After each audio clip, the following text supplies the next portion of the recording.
Hey, what's up, everyone? Welcome to Try Stuff Tuesdays. Tonight we're doing something a little bit different. We're going to be analyzing that motion graphic that we just saw. In fact, I'll play it again so everybody can get another good look at it. It's our cinematic universe logo. So here we'll be seeing without sound. It opens with the flipbook section. Then it moves forward. We sort of character field with little pieces of text behind them and posters back background. Transitions into this cool motion graphic, a three-dimensional perfection where all the walls of the inside of the word sprint are made of video as the logo pushed back, finally revealing this Marvel Studios-esque logo signature. And that's it. We see the lights moving across the. That's the logo. That's the idea, and of course, it is a direct homage to this classic opening from Marvel Studios. You see page flips slowly. All of a sudden, oh, characters start appearing. There's text. They're coming at you. They're being sort of animated on. You're seeing transitions. Hey, all of a sudden, we're inside this big shape, a wall of made of video as the camera moves back, and we reveal that it's a full, large logo. Oh my goodness, how exciting! Here it is. It's the Marvel logo. So, of course, that one's so. Knew that something that we wanted to do. This was something and I had discussed that we wanted to make sure was a part of this particular round, and it was something that we wanted to make that could be evergreen throughout our future attempts. So this will be a production that we won't just be using for this round that we just finished, which had a sort of comic book vibe to it, but will in fact be something that we can keep updating and can keep fresh moving forward and inserting new films and things like that. So it's important not just to make something that was pretty decent quality, but also something that was modular and could be updated. Uh, so I'll kind of walk through a few aspects of how that got made, and then we'll kind of break down each part of it. Like I said, that it starts with that page flip. We have those characters starting to be revealed, and then it becomes this larger three-dimensional thing that kind of camera as the camera moves through it sort of gets a sense of the scale of the world that's been built all together. One.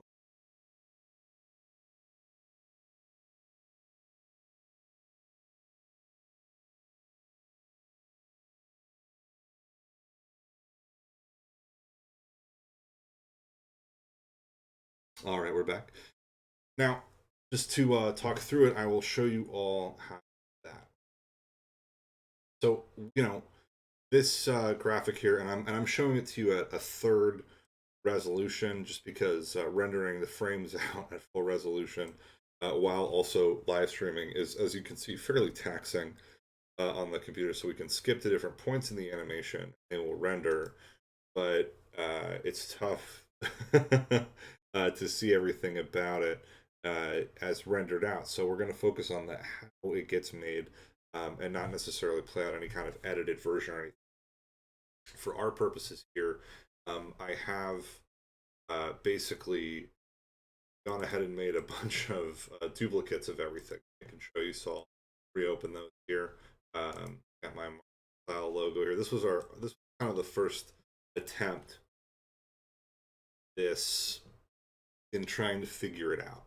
So using Element, which is basically a 3D rendering plugin that lets you do 3D modeling in After Effects. I sort of created just the word film and the Sophia Pro classic font that we always use.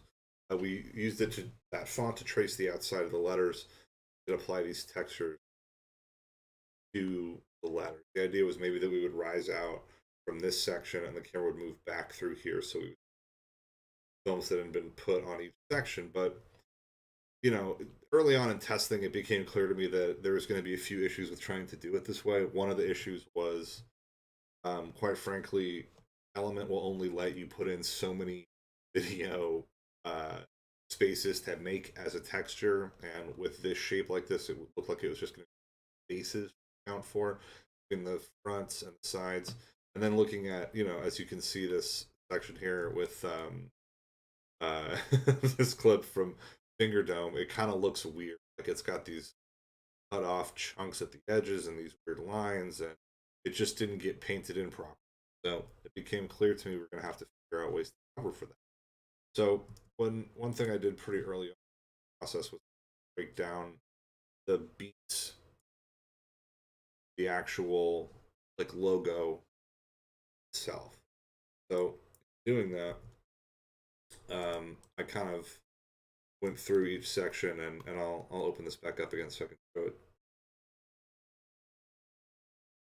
So basically, it goes through these sections. It starts with this flip book section, like pages in the Marvel version. It's meant pages in. Obviously, we don't actually have written material that's back up, so these are all just still frames from the film. Then, as they sort of start to go faded out here, start bringing these characters very similar to characters get painted in. You can see the old sort of process painted on rather than just fading in or color depending on each person, and then it evolves from there through there to the illuminance dissolve did in Adobe Premiere. So then it comes all the way out here. And through this section, it's all video on the inner walls. And then once it gets to about this point in the timeline, 24 seconds, start transitioning to a model that has video based on the back surface there, as you can see, this surface, not these side walls. And side walls are set to be reflective. Like trousers, air trousers.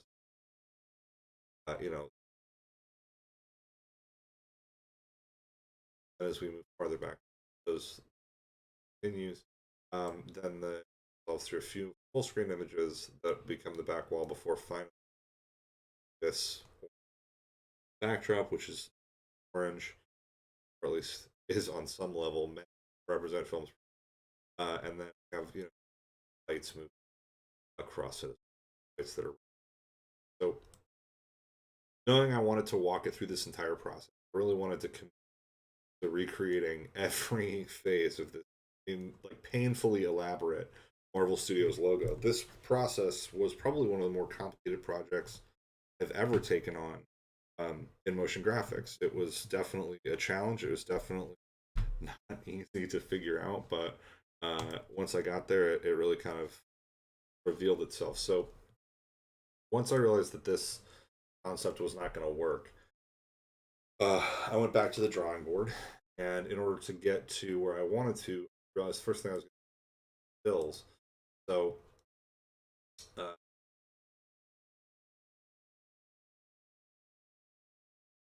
basically, bills of every film. Kind of see up here in the thumbnail window in the top. This is one still frame from basically every film that was ever submitted to Filmsprint. Tried to get one of everything. There's also a few frames of judges in there.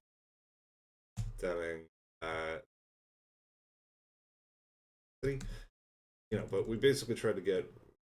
I tried to get one frame of everything. Then we also, do cutouts.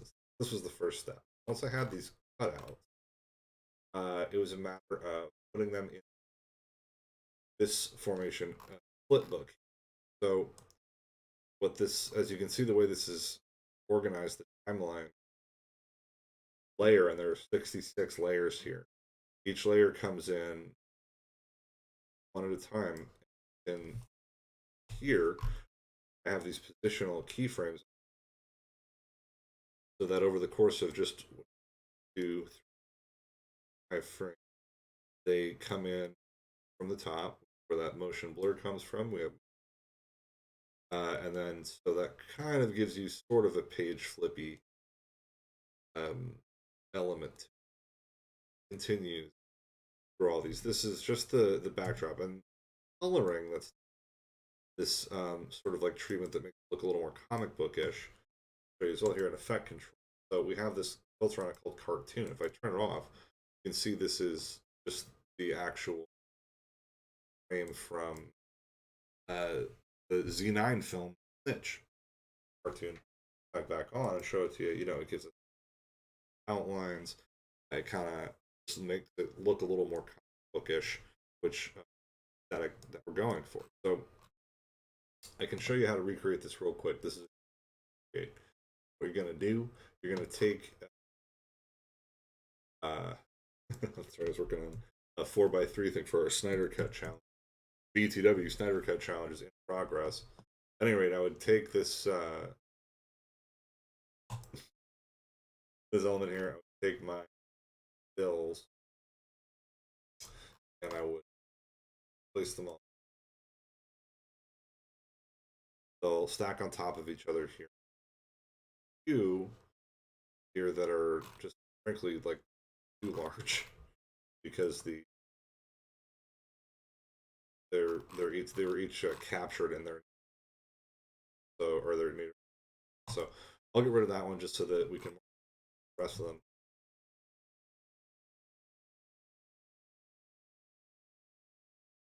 Them all push S to get the scale and scale them up so they fill. Okay. And what I'll do, I'll take my additional. Here I'll tap P. I'll go forward 5 frames, page down.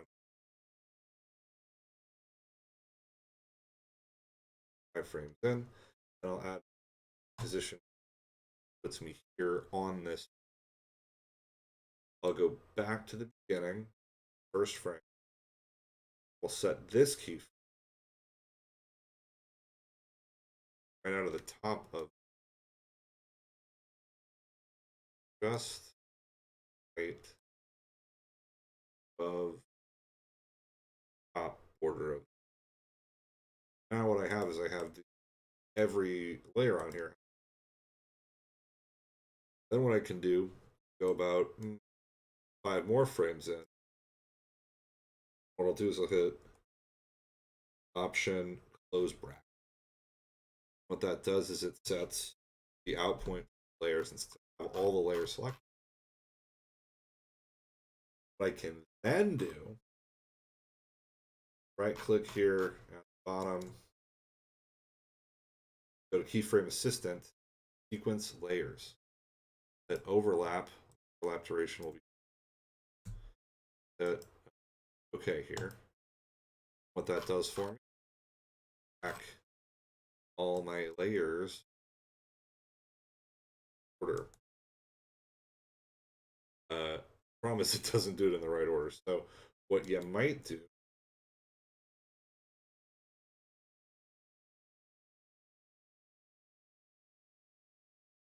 know what it is? It has to do with the order in which you select the layer. So if I start at the bottom, come to the top, shift click at the top order, then when I should start where the first layer that gets reviewed bottom, subsequent. Yep, just so that's the answer. Hey, we figured it out. So that's what happens. That's how we make this 5 frames. Nice quick flip book here, and it goes on for about, see there, just under 11 seconds, which is perfect because that's more than enough time. Hi, Fragilities, thanks for following. At that point, what I would do is I would hit this out, drag my work area over, hit work area. Now my composition will only be this length. And then what I can do from there, start looking at this. Like I said, I use the cartoon style on this one. If I just drag it onto all these layers, it automatically pops something. But I'll start with the guy here. Looks like it gives us these outlines. Pretty cool. But if I wanted to do a different style, it's, or you know, just so if instead of doing a cartoon, I wanted to do say brush strokes, it would give it more of a painted look, not necessarily something we, but you know, you can pick your own option. That gives it a cool, a differently cool, that posterized level down to here. So for this one, instead of doing posterized, I'll come up to the top here, select all the, and paste that effect onto them. So through posterization effect every layer, very quick. It's a lot, you know. I'm not sure how I feel about this one ultimately. They do feel like they're a little short. So what I'm gonna do, I'm gonna bring them all back to the front here. I did that by selecting them all, hitting that open brackets key, which basically the start point layer, my start. Then I can select, because the layers are selected, drag this out frames, take my transitions here by selecting all these keyframes.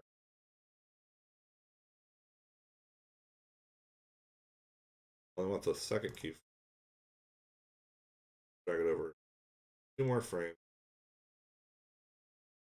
Turn them into out so that they'll ease. Looks a little slightly more like flipbooky than I would. And order sequence the layers again, giving them a 7-second or 10 frame duration. It'll do the same thing but a little slower. That gives us a little more. You know, it turns out that you kind of want something in the middle, and I do kind of prefer the faster move. Here it is. Now, if we add motion blur to every layer, give us that blurry motion side, which is 2, and it just kind of goes through. That's how you make the flipbook. So I got my flipbook layer here, and this one is I believe on a 5 or 6 frame, so it is quick. As you can see, you know, in the version of it, everything's got its correct original color. Oh wait, yep, there it is. Randy breaking that plate. Classic moment. Ben Hags. So we have our flipbook moment. Goes through this. Once that's made, and I'm going through all the easy parts here to show you how approachable so much. Once that's made, we would want to look here at our headshots. Our headshots. So the headshots composition gets overlaid over the flipbook. Get the character reveals. You know, we got our characters popping in. Is they get painted in different stylish background color splashes and, you know, effects and things for ink. Shelton Whimsies with the big rainbow smoke explosion, which is some stock footage I was very delighted to have found. And then culminating our sort of Captain America avatar, I suppose, in the Crimson, who has an actual honest goodness explosion that shows. Side note, I thought about cartoon filtering this explosion early, but it looked a little too weird. I couldn't get it exactly. In the interest of moving on with time in the project originally, it ended up looking, was definitely thought making that look more cartoonish, but it just didn't end up lasting. So it plays out through at about this speed.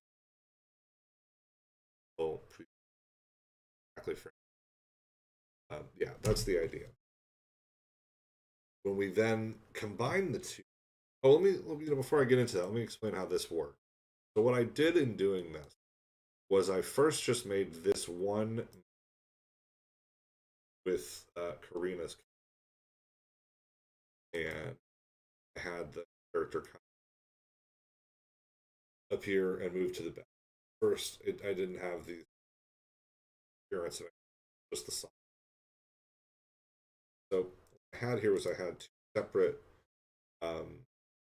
compositions.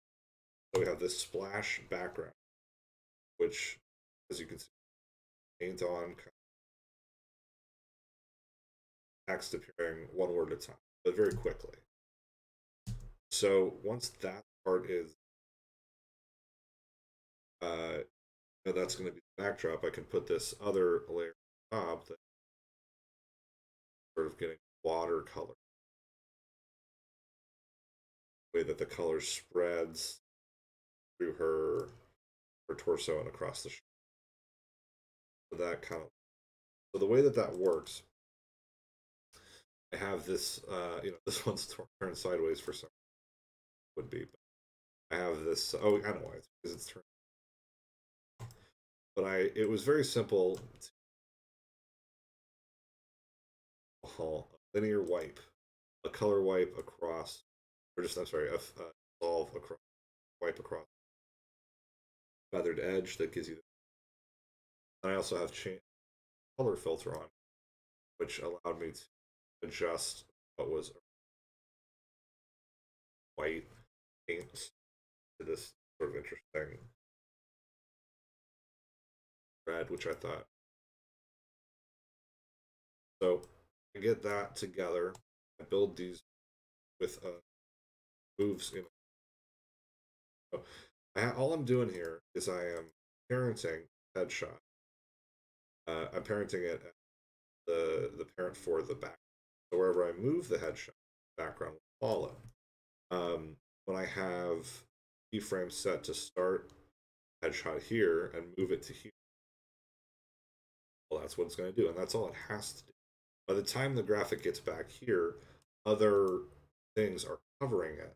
You can't see. But that's all it does. It doesn't, I don't have them fade off. I don't have them actually disappear from the thing, although I technically probably could have them. That's just not how they're built. So the characters move back. What I then would do is I would take these two, and I made copies of them here. So I made a headshot review, 4, 5, and 6 for each one. I made a corresponding background, which I could then edit into the. So this is my. So then when I have, let me show you how the headshot reveal. The way the headshot reveal works here is I have this picture of Karina here on the bottom. The mode I have on here is called a Luma Matte. So this video file is some stock footage I got of ink sort of transition.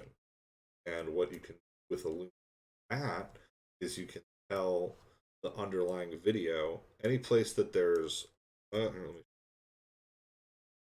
any place that there's Luma or any kind of, and Luma is the term for essentially brightness in the video. If any pixel contains brightness, apply that brightness at that level to the layer that we're matting. So you turn track mats, turn off the above layer, and use the video information in that layer to inform how the layer behind it behaves, usually by cutting out or changing the transparency level of that video. So, like this, it will work through it. And then once this video clip cuts out, I have a second copy of the same picture of Karina. Because if I didn't video cut out, the track mat would work because it would have nothing. So, extra layer. Continue. That's how that works. So when I then make a second headshot and a second background, second headshot, I would use a different. So one is similar but a different style, and its sizing of it is different. So the way that it reads to different move is fundamentally fundamental. So it would sort of paint out blotch that's the middle, and and there's just enough to give you a lot of the slight second that then that turned off. And again, this is all through the track matte section. Track matte. Here you click. Same drill here. For the background, other image. So this one was just paint that I color this like sort of paint on to reveal what was behind.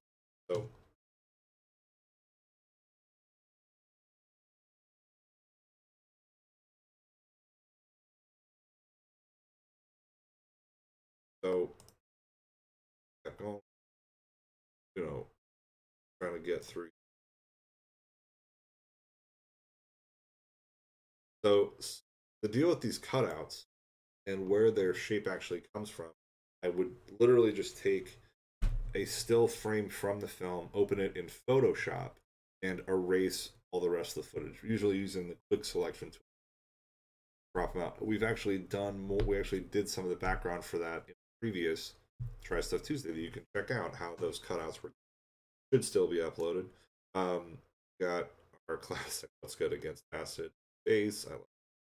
Um, you know, we have these different throughout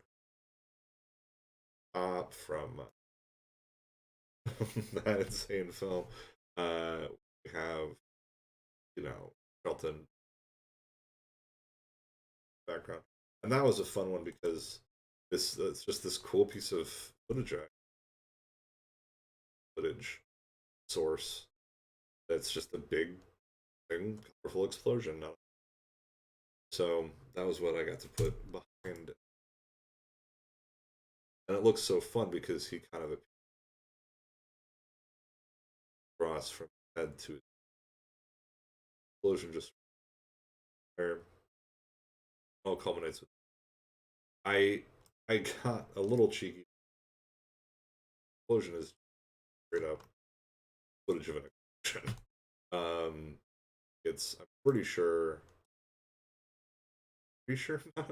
I couldn't tell you for sure. Very well cropped one. Very well roto.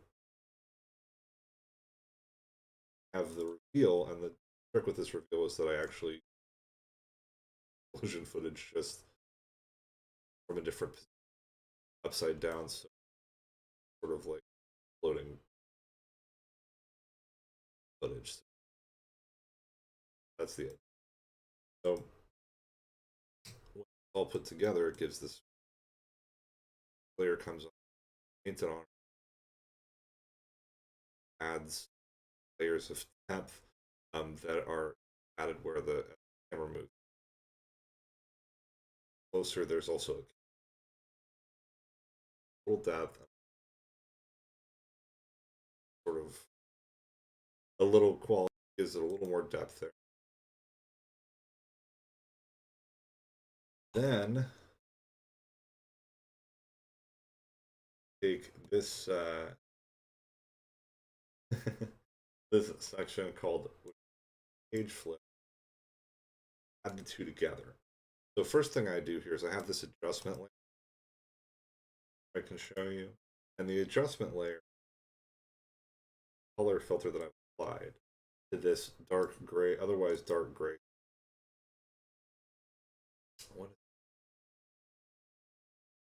Dark gray solid has this gradient range, which lets you say apply a gradient, but then also what I can do is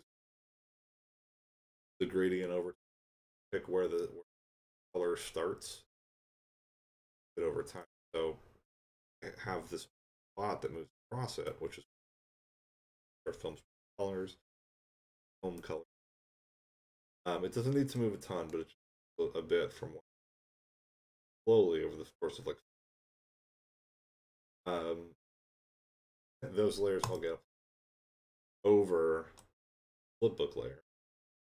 So without them, they would just look totally like the book with their actual colors, but layer over the top, which I use the transfer mode color burn. What it does is it burns that color solid onto this burn it color burn. So it adds that colory depth to it. And then go through it moments. Then the second adjustment layer, camera lens blur on it. 0 or just after 7 seconds, 120 just before 10. That does is will slowly flipbook section a little bit blurrier. So when you get to this last section, then we headshot over the top, it'll be blurry. It'll be out of the way here. That's what we like to see. So that way, when the new things come in, it kind of forces the stuff in the background out of focus, which helps with. And then the animation continues. That flipbook does continue back, but it becomes so blurry that it just like flashes, which actually adds that interesting abstraction quality to the background of the video. That's how the easy part is made. That took me a quick 40 minutes to explain. Now I get to explain the complex part, which is the actual animated. Yeah, I can show you, which again is this part. So that got us to here, the first 15 seconds. Then from here, as it loops in, the rest of this is all a separate animation. I did in a different edition. Show you all how that works. So again, it starts with this section where all of these panels, well, basically has its own video assignment, which is a clip from some film. And as it grows and develops, it eventually does a second form that has video again on the earlier. So let's talk about how that happens as I take it. That's here in this big plus section. Again, like one. So I'll show you how it works. I have this central element still, or I'm not. So this is just a solid. This solid is the central element track, but it is just the name I've given. Because this has element and it's the central. A thing I want to show you here is the hidden layer here. And hide layers that you're not going to use in this column. So if I check the column and the little hiding guy goes away, goes behind the line, that means that when I turn on hide all layers for which the shy switch is, I don't need to see them there. They don't have anything in the animation that needs to be changed. So I can keep timeline clean by hiding these. Don't need a bunch of like shape references and effects that just have all kinds of other use value. But we keep placement tests. So what I do here is I'll take oh, I wasn't very that was a very close one. Take the so close the other channels. Same deal. So yeah, so we have all these places. So this was the one that not my actual show demo for this.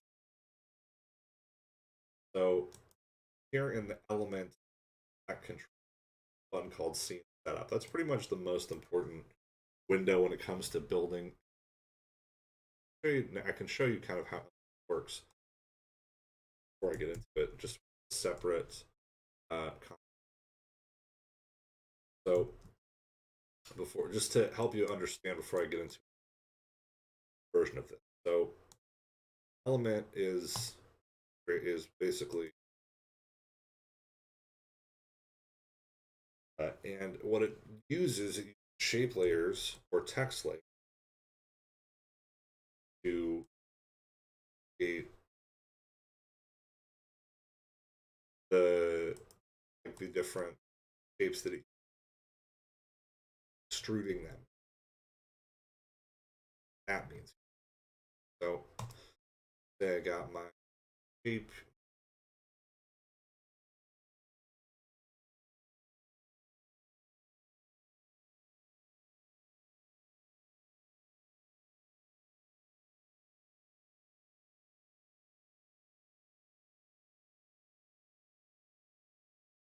Nebulous shape. Show everybody. Got these three. So now what I can do that as my layers. Custom layer one will be the past. Custom layer two will be the shape layer. Another thing I can take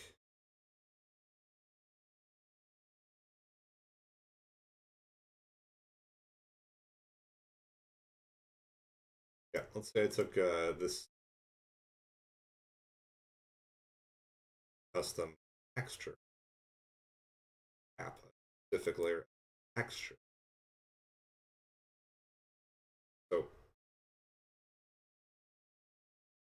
when I element here, do I'm gonna hit that button marked extrude, then it takes layer one very quick, very easily. So I have my three-dimensional shape here.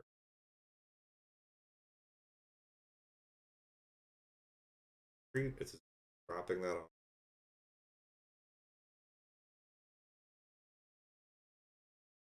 Got it's got light moves it. It's got different. These different textures have different.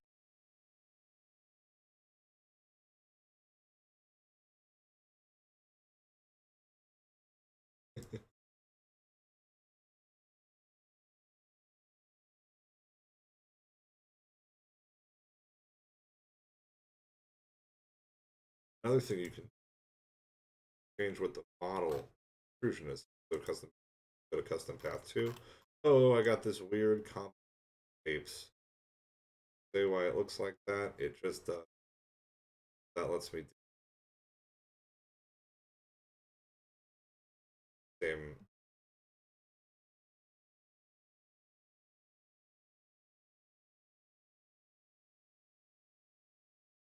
So that's how it works basically. I have text. Another thing I can do, I can make multiple copies of the bevel. The bevel is this base. I can take each one of them.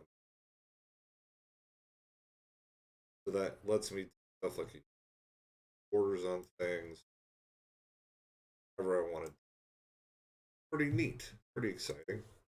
Definitely worth knowing about.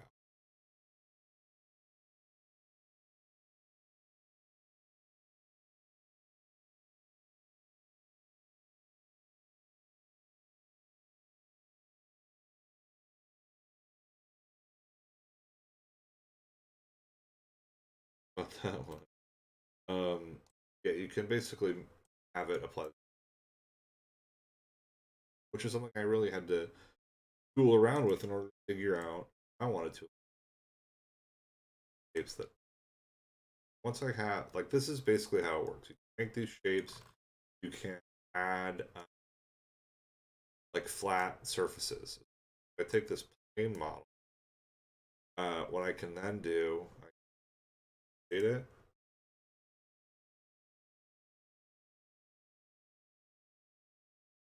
stretch it out, okay, background. Then to put a custom texture on, come down to this texture section, now it's got the movie. It can After Effects can still images or with video. So doing it with video, put flat panel or curved panels logo and put the video there rather than trying to apply the video directly to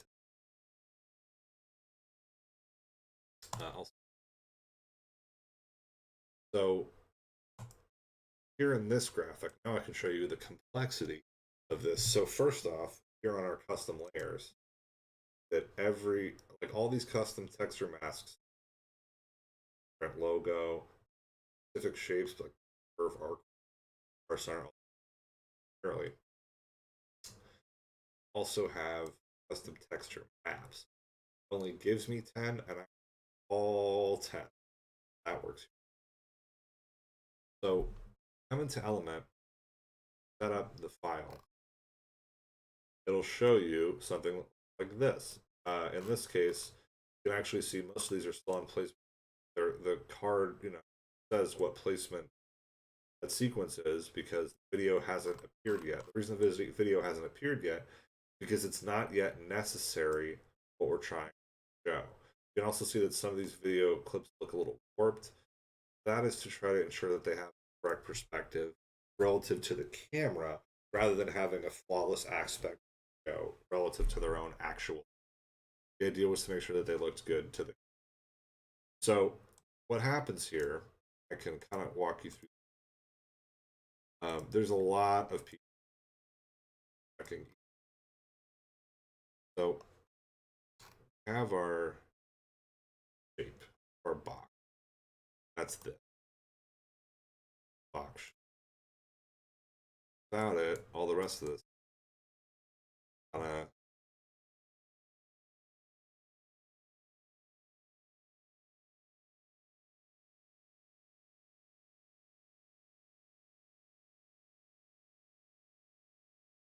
in a new folder.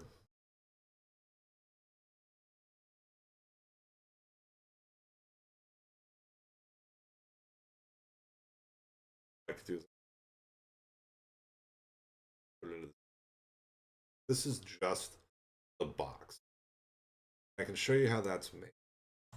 Boxes took a while to figure out. So let me tell you, so you don't have to what a mess. I made this this mask shape. I messed with the text shapes in Illustrator to say join R and the I here, join the P and the R here to give us the space to pass through. Because that's one of the things that the Marvel logo has, the R and the V. And that gives you the line where you can out through the curve space through the long line of the shapes actually connect.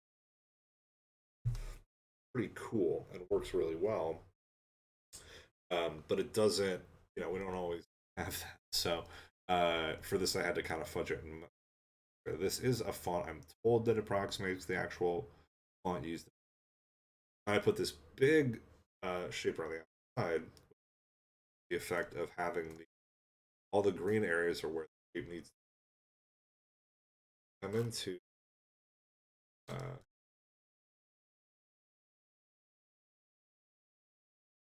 I can see that, correctly. So here in Group, here's how I literally would set it up where I know I was going to start with this wall, this inner. That's where placement for one goes. So for some of these shapes, and this was one of them, it was complicated because the wall is curved. For a lot of these shapes, like this shape, this shape, this shape, this shape, and this shape, they're all just flat. I can place them anywhere. I can move them however. Shapes that have curves, this one, center of the PR, I had to draw them as custom shapes and separately. That I would take a chunk select of mask shape, I would make just that one R center. Here's the corner of that shape. Had to be drawn specifically. Here's just the curvature of the P. Here's just the center of the P. Here's the curve of the whole letter S. That's those shapes had to be added manually. It has to do with live video because I was just kind of messing around with it. I couldn't really figure out how to make it properly out.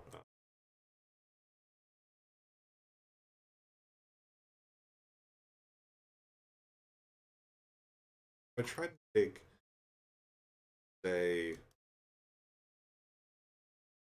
texture and say I'll actually just take out.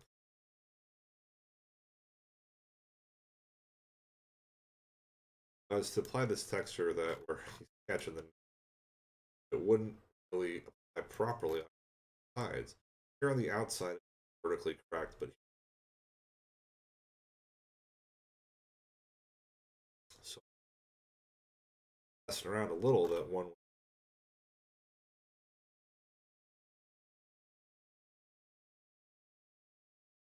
mapping, which has to do with the texture shape. I adjusted, but I ultimately did some plain Y Z.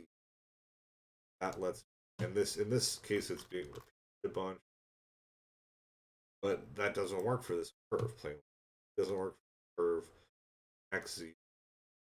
Work for this here. Y. So what I had to do.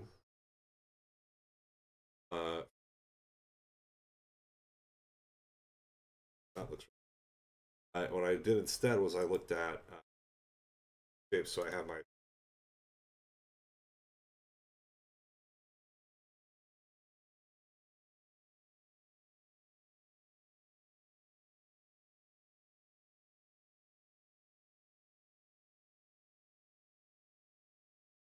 so I can actually show you.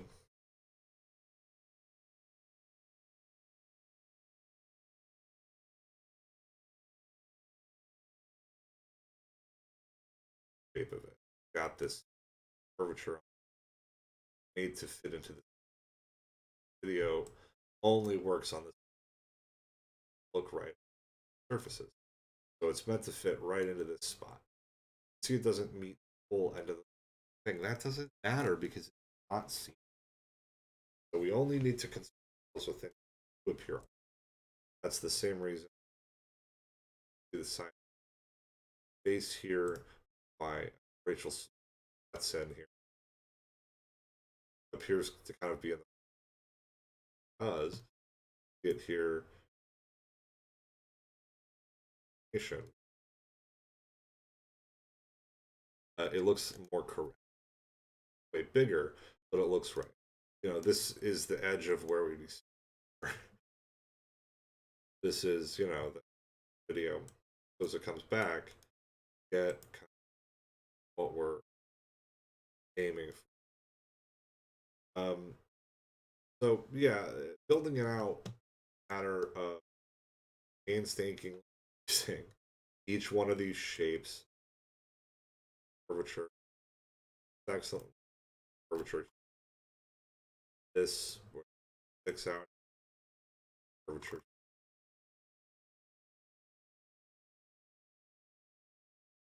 Right. That's they're all kind of like steps in the so and then you know putting each spot.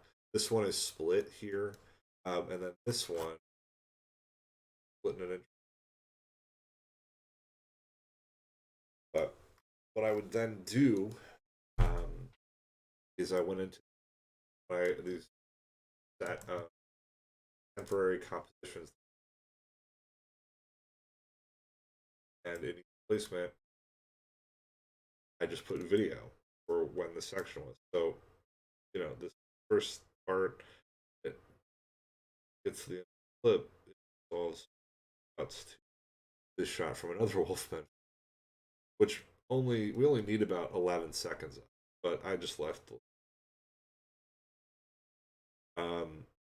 This pretty much goes through to here.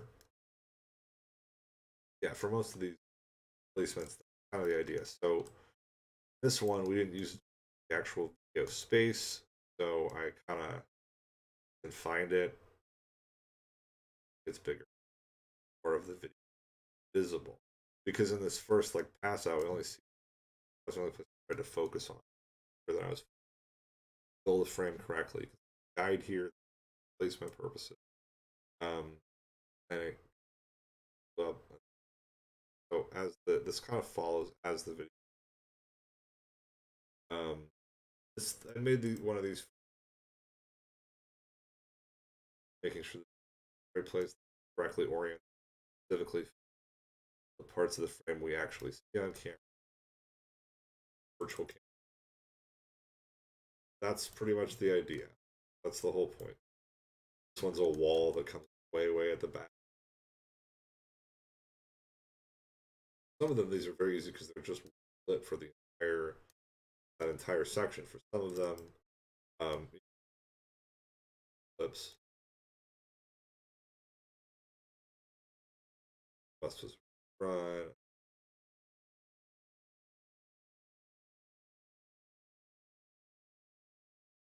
So, we have these sections. That helps us pick what goes where by these like opening and closing were very specifically picked based on when is the first moment aging full animation that I see color of this temporary shape up. See that? That's what that's these first just a video that so that's how first part video works. It goes through till about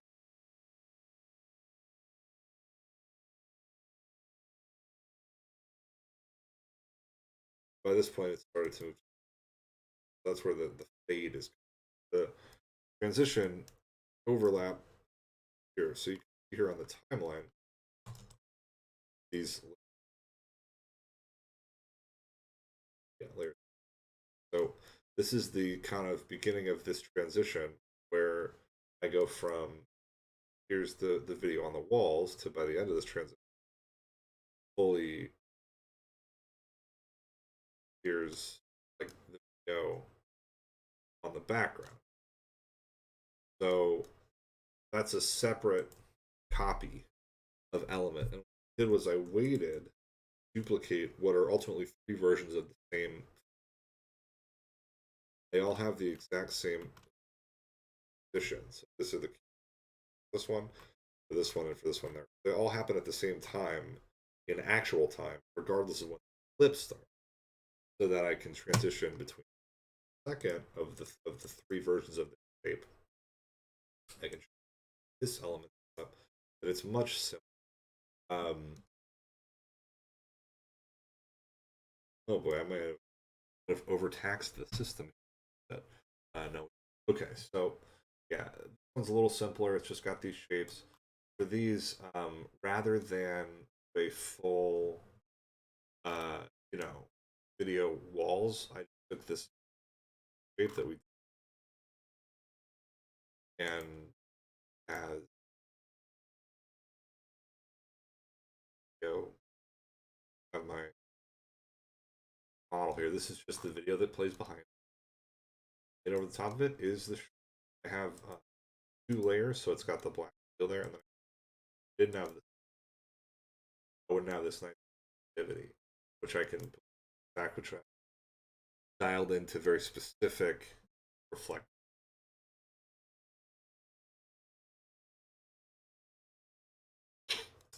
The other element of this that I had to put little. There's this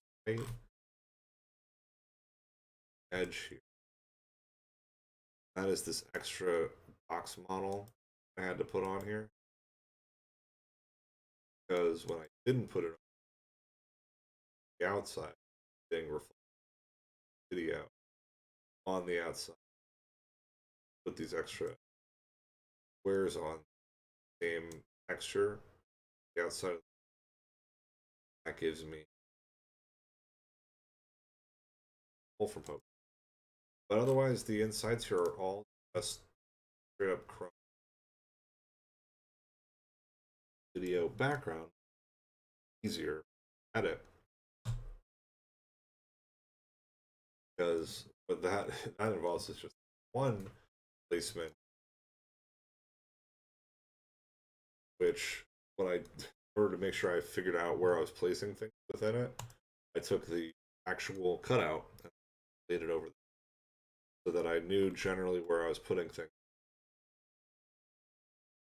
So I have this section where it's got 3 shots. I've got this section, got 2 shots, got a couple of shots in a place. With my favorites of all, Mother's Day is ends with this fun, and that's kind of what it's all meant to look like. So, by this point, logo reveal. An interesting thing about that, yeah, as you can see, it's already fully fitted into our third element file, which is very simple. Just the orange. Obviously, the shape here is dark. That is that I back in spotlight, which if I turn them on, so little section here, the movies in the background. Well, gets to this last section here. It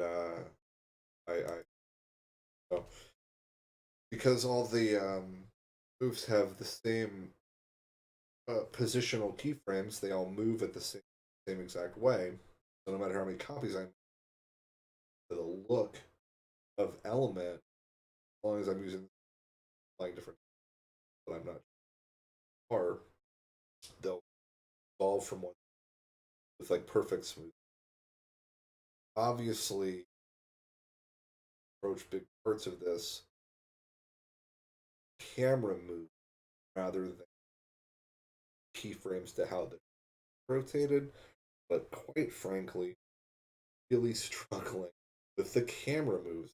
The way that the camera moves is so specific. It's very elegant. It's got great curvature. Um, it was very tough to replicate. So I kind of went for the quick and dirty version, giving everything in between different coloring of the scene. Uh, that's pretty much how that part works. And adding the 2 clips together was very of putting them.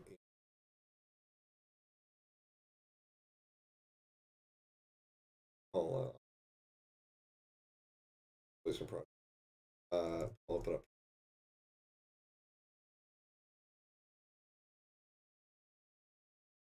Just assembly is about as simple as anything I've done. I didn't want the whole project to be in one timeline, partially because I didn't want to re-render every part of it if I was only going to, and partially because it was just too complicated to be able to render it out timely enough, be able to look at a section of it as full rendering, make a change, or 40 plus things. So here in Marvel Logo Project, which again, just crushingly simple. The timeline is very forward. It's these. The only thing that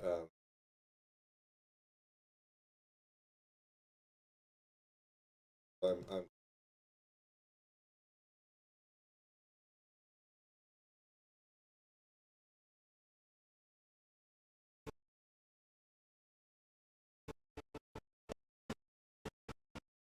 place through here right as I want to have over it. Have it start fitting in by where there's kind of gives it.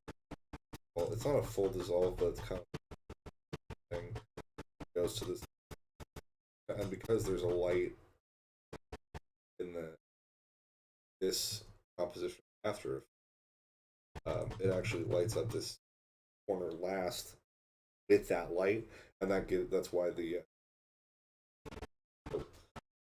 all I have to do is to just put these together.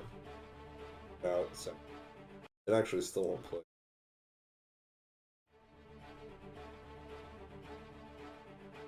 because it's too much visual video RAM. But it's all just a matter of when I put the music on it. Again, a piece of stock audio. Although I'm told we might get more marvelly intro kind of sound put onto it at some point. But it's pretty simple once you have all the actually made, which was the hard part. Assembling them is feel like they might. So that's how that works. That's what leaves us this logo here. Goes to show you there's not regular things and a lot of weight. This cat has a lot of ways to accomplish a goal. And this is something that I'm honestly really proud of. Not just because it's extraordinary, but it's I have the privilege to film spring dozens upon dozens of films started and be able to just show them off in all these different ways and build something really cool, connected out of that foot. Special. There'll be some cool versions as go on. Don't be surprised to see Matthew Randy. Surprised to see some of the other favorite characters from Fighting It. Moving forward and good shout out. Got one round coming up. Don't forget, we that challenge in progress. You can submit right now. You can work on your film. Pretty exciting. So that good stuff. It's a good time all around, I'd say. I think you're gonna enjoy what we've got here. And right down the course, Fright Sprint is coming October 1st. 10th. Lots of exciting rounds, lots of cool stuff to show off. Working on. I'm gonna call it here. It's been a good hour 10 dive into one 40-second motion graphic. Obviously, so much of what I've shown you is the result of hours and hours of trial and error and iteration and back to the drawing board. There were whole pieces of software that I tried to learn in the process of building this sort of a graphic. We're ultimately coming back to something good, which is Element and this way of making a flip book and these other things that I did have some experience with. You know, past experience can't be, understated in terms. But at the same time, I'm self-taught. I've learned and largely self-guided or guided tutorials that I just was, and by getting reps in skill set over years, now I'm able to make this and really wrap my head. Making this one the first time took me, better part of a month worth of my free creative time. In all reality, if I needed to make this again from scratch, I could probably do it in a week. I mean, I understand how to do it so well now that learning is so valuable. This was a really fun one to make.